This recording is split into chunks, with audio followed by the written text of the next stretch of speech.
Bonjour, j'espère que vous allez bien. Alors aujourd'hui, nous allons regarder le dossier Carrefour.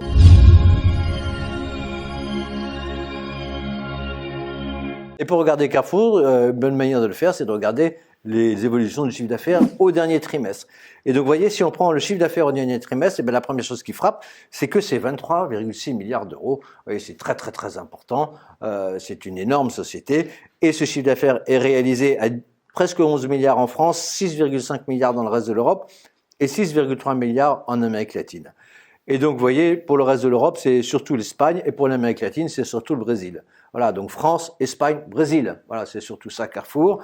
Et en France, ce qui est très intéressant, vous voyez, hypermarché, 5 milliards, supermarché, 3,5 milliards, magasins de proximité, 2 milliards.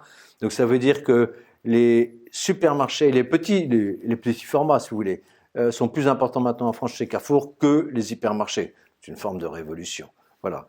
Alors, regardons tout cela d'un peu plus près. D'abord, si on prend la carte globale des implantations de Carrefour en Europe et en Amérique latine, vous voyez, en Europe, c'est la France, l'Espagne, l'Italie et tout de même la Pologne et la Roumanie, donc ce sont deux zones de croissance, hein. Donc, il y a du potentiel en Europe. Et puis, en Amérique latine, c'est le Brésil et l'Argentine. Alors, si on regarde ça d'un peu plus près pour ce qui est de l'Amérique latine, 6,3 milliards de chiffre d'affaires au dernier trimestre en Amérique latine, dont 5 milliards au Brésil. Donc, c'est surtout le Brésil qui compte. Et ce qui est très intéressant, c'est que si on regarde la division du Brésil, vous avez 3,7 milliards pour Alta Sadao, 1,3 milliard pour le retail, 285 millions d'euros pour Sam's Club. Alors pourquoi c'est intéressant? Si vous voulez, parce que Alta Sadao, c'est du cash and carry. Voilà. Vous savez, c'est une espèce d'entrepôt où vous allez, vous avez sur des palettes par terre, où vous savez, vous avez des grandes quantités et vous ramenez ça chez vous. Voilà, c'est extrêmement bon marché. Et donc c'est ça qui marche très fort au Brésil. Et puis le retail, c'est classique. Et Sam's Club, c'est intéressant parce que là, c'est vous payez une cotisation pour avoir le droit d'aller dans les magasins. Voilà, c'est comme un club. Voilà, c'est une nouvelle formule, très inventif. Voilà, donc c'est ça qu'on retient pour le Brésil. L'Argentine compte, mais c'est moins important, 1 milliard d'euros. Et si on regarde ce que fait la stratégie du groupe dans le reste du monde, c'est-à-dire essentiellement en Europe, eh bien, on va avoir plusieurs points. Premièrement, c'est la marque distributeur qui est mise en avant. Vous voyez, elle faisait 25% du chiffre d'affaires à peu près quand Bompard est arrivé chez Carrefour. Hein. Bompard, ça a été le grand tournant de Carrefour. Elle fait 40% de chiffre d'affaires aujourd'hui, c'est considérable. Vous savez, 40% des produits vendus par Carrefour sont sous la marque Carrefour. Alors ça, c'est une vraie révolution. Deuxième révolution, c'est les prix bas. Voilà. Carrefour a été à fond sur les prix bas avec une marque simple et que vous voyez ici. Et troisième révolution, la nourriture saine. Voilà, ils sont beaucoup orientés. Vous voyez, 2600 tonnes de sucre en moins, 250 tonnes de sel en moins, 20 substances controversées qui sont éliminées. Voilà, il y a tout un travail de Carrefour pour avoir des prix bas avec une marque distributeur et des produits sains et des produits durables, un process de produits durables, les circuits courts, l'agriculture durable. Voilà. Tout ça est mis en œuvre et représente 8 milliards d'euros de produits certifiés durables, plus 40% en 2022 en 2023 par rapport à 2022. Voilà, c'est un autre tournant qui est en cours. Et dernier tournant, c'est qu'il y a tellement payé aux États-Unis les produits frais, aux États-Unis pour d'autres marques de distributeurs alimentaires. Voilà, ils mettent le paquet maintenant sur les produits frais chez Carrefour. Voilà, alors au-delà des produits qu'on vient de décrire, qu'est-ce qui se passe au niveau du réseau? Eh bien, on peut dire qu'il y a deux tendances à remarquer. La première, c'est qu'ils vont se lancer dans des réseaux qui promeuvent les produits bas. Donc, Alta Sadao, Cash and Carry au Brésil, ils vont faire le Cash and Carry de Sadao, ils vont ouvrir en Europe. Voilà, puisque ça a très bien marché au Brésil et qu'il y a un problème d'inflation alimentaire. Eh bien, voilà. Carrefour va lancer ça en Europe, c'est vraiment très intéressant. Et puis, autre mouvement, c'est la proximité. Ils vont continuer à densifier leur réseau de proximité. Carrefour City, Carrefour Market, Carrefour Contact. Voilà, vous connaissez tout ça. Et c'est un grand mouvement qui a tellement fait mal à Casino. C'est un grand mouvement qui est en cours. Autre élément stratégique mis en place par Bompard, c'est une stratégie d'économie d'échelle, aussi bien en Europe qu'au Brésil. Alors, au Brésil, comment est-ce qu'ils font ça? Ils ont fait une très grosse acquisition d'un concurrent qui s'appelait Big. qui était l'ancien Walmart Brésil. Et donc, ils ont fusionné avec Carrefour Brésil pour devenir numéro 1 au Brésil avec 25% de part de marché de la distribution alimentaire, donc tout à fait considérable. Donc, ces économies d'échelle ont vocation à générer des économies de coûts. Et en Europe, ils ont mis en place une mutualisation des achats pour les 6 principaux pays européens. Donc là aussi, ils faisaient ça pays par pays. Donc maintenant, pour tout ce qui est, pas les achats de proximité, mais les achats avec les grandes marques, ils ont une centrale d'achat européenne. Voilà, ça va considérablement renforcer leur pouvoir d'achat. Voilà. Et donc leur capacité de négociation. Parallèlement à ça, ils ont mené une politique de baisse du coût du capital parce qu'ils mettent en avant les franchises qui sont maintenant devenues au cœur de leur modèle. Donc ils arrêtent, quand ils ouvrent un Carrefour Market, ils arrêtent de le faire avec l'argent de Carrefour, ils font avec l'argent des franchisés. Donc ça, c'est vraiment très intéressant comme modèle. Et puis, ils ont toute une stratégie de baisse des coûts de production. Ils visent 4 milliards d'économies de coûts de production administratifs, etc., au sein du groupe de 2023 à 2026. Considérable, 4 milliards d'euros. Et puis, ils essaient ensuite de monétiser leurs actifs. Alors vous savez, on en a beaucoup parlé chez Ibou, tout ce qu'ils font avec Nexity, avec leurs actifs immobiliers, mais ils sont lancés, ça c'est moins connu, de ce qu'on appelle le retail media. Le retail media, c'est très important, c'est monétiser les données que vous avez, parce que quand quelqu'un passe à la caisse, et vous savez s'il a acheté du chocolat, s'il a acheté des yaourts, s'il a acheté de la lessive, vous pouvez enregistrer tout ça. Et donc ensuite, de manière anonyme bien sûr, mais ça vous permet de monétiser ces données. Et donc Carrefour a très intelligemment fait une alliance avec Publicis pour développer le retail media, c'est-à-dire pour monétiser toutes les informations qu'ils ont. Et à partir de cette stratégie, et voyant d'où elle vient et où elle va, voilà, Marie va voir ça avec vous au travers des différents chiffres bilanciels et du compte d'exploitation. Si on regarde maintenant ce que tout cela a donné, on voit qu'il n'y a pas eu de croissance du chiffre d'affaires quasiment depuis 2008. Donc 15 ans sans croissance pour le groupe, c'est assez impressionnant de médiocrité, si j'ose dire.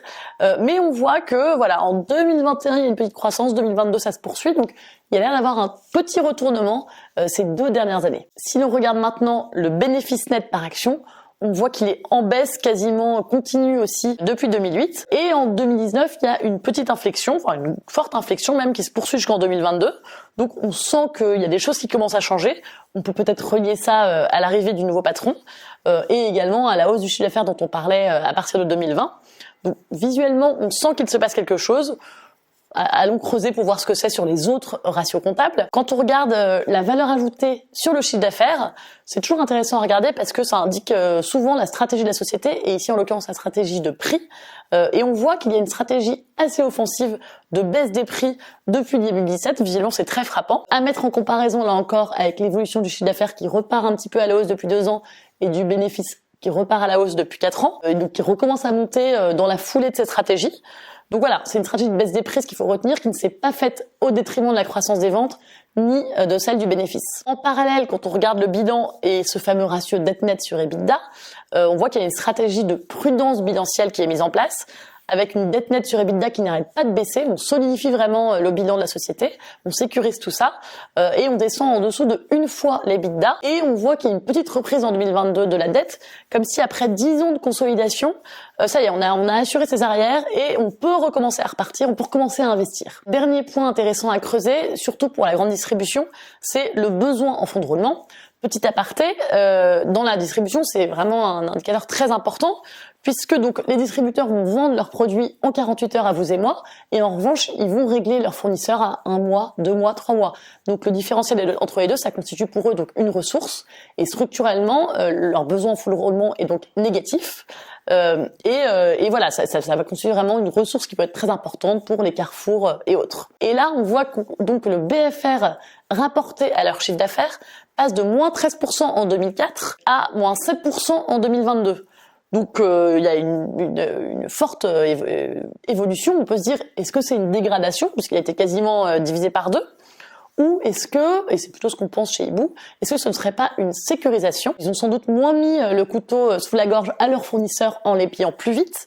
On peut mettre ça en relation avec leur stratégie, donc d'augmenter les circuits courts, d'avoir plus de marques distributeurs. Ils ont des interlocuteurs qui sont plus petits, qui sont plus des Danone, enfin qui sont moins des Danone, disons, et ils vont donc les payer plus vite, en leur mettant donc moins le couteau sur la gorge avec des délais de paiement très longs. Et alors bien sûr, ça va diminuer leurs ressources BFR sur chiffre d'affaires, et en même temps, ça va diminuer le risque qu'il y a un risque de retour de bâton de la part des fournisseurs qui peuvent se rebeller en disant ça suffit, on veut d'autres conditions. Donc ils ont quand même sécurisé cet aspect-là aussi, à notre avis. Au global, donc, il y a moins de ressources de BFR, mais comme ça s'accompagne d'une dette nette plus sécurisée, on peut dire quand même que le bilan est globalement amélioré par rapport à ces dernières années, et avec moins de risques de mauvaise surprise, avec un bénéfice qui est également du coup plus sécurisé. Quand on regarde maintenant donc les drivers à la hausse sur Carrefour, pour résumer, on a donc la prise de part de marché, la croissance externe et l'expansion géographique. Et pour les drivers à la baisse, on a la baisse du réal brésilien, parce que maintenant Carrefour est très exposé donc au réal,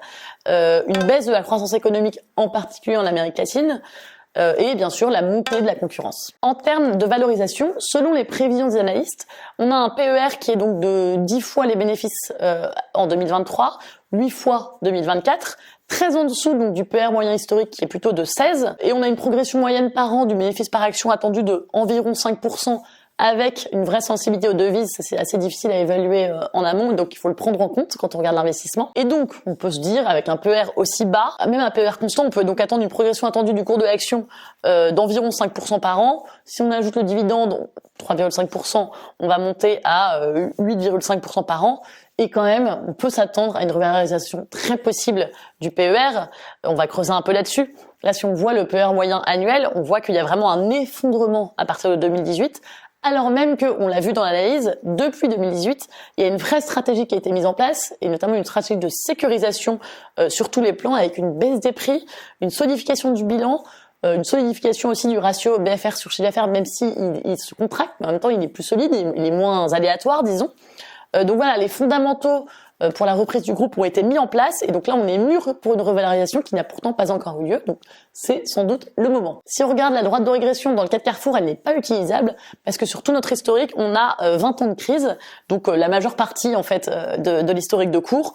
Donc voilà, la droite est faussée, donc c'est toujours intéressant d'y jeter un œil, mais là en l'occurrence elle n'est pas utilisable. En conclusion sur Carrefour, qu'est-ce qu'on peut en dire? Eh bien on a une position concurrentielle qui est solide, avec une stratégie cohérente, et donc qui va sans doute passer par des gains de part de marché et ou de rentabilité. Parallèlement à ça, ils se sont lancés dans l'exploitation de leurs actifs, que ce soit les données ou l'immobilier. On peut quand même s'attendre à une croissance tirée par les pays émergents et ils sont présents, même s'il y a toujours un risque, notamment en Amérique latine de ce côté-là, mais plus de potentiel, plus de risques, ça va de pair. Et on peut s'attendre à une performance moyenne attendue à long terme au moins équivalente ou supérieure à 8% par an, avec le joker de la hausse du PER qui devrait quand même se produire vu tout ce qui a été mis en place, et quand même prendre en compte le risque de change, notamment en Amérique latine. Voilà pour cette analyse de Carrefour, une valeur très intéressante, surtout en ce moment parce qu'elle est un peu à un tournant. On espère que cela vous a plu, et on vous dit à très bientôt avec l'équipe Ibou.